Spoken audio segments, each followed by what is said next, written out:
ఆ శివలింగం ఎలా వచ్చింది, ఎందుకు వచ్చింది అన్న దాని మీద చాలా విశేషమైనటువంటి వ్యాఖ్యానం చేశారు. ఒకానొకప్పుడు బ్రహ్మ విష్ణువులిద్దరికీ కూడా కలహం ఏర్పడింది. దేనికి కలహం అంటే ఎవరు ఎవరికన్నా గొప్పవారు అన్న విషయం మీద. ఎవరు ఎవరికన్నా గొప్పవారు అంటే ఎవరు ఏ పని చేస్తూ ఉంటారు అన్నది చూడవలసి ఉంటుంది కదా. సృష్టికర్త బ్రహ్మగారు, స్థితికర్త శ్రీ మహావిష్ణువు.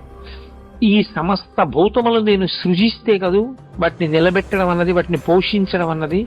అసలు నేను సృజించకపోతే ఇంకా నిలబెట్టడం అన్న మాట ఎక్కడ వస్తుంది? నువ్వు సృజిస్తే నిలబెట్టకపోతే ఆ సృష్టికి అందం ఎక్కడ ఉంటుంది? కాబట్టి వాళ్ళిద్దరి మధ్య వాదోపవాదాలు పెరిగాయి.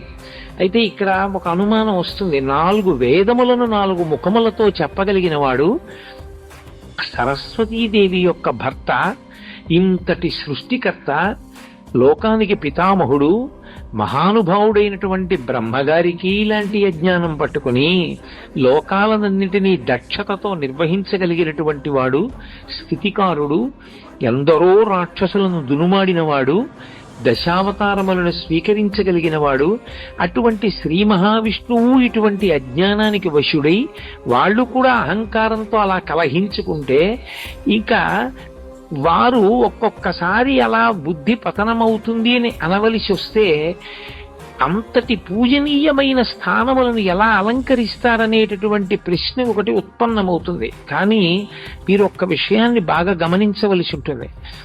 మాయా అని ఒక మాట ఉంటుంది. ఆ మాయకి అందరూ వశులవుతారు.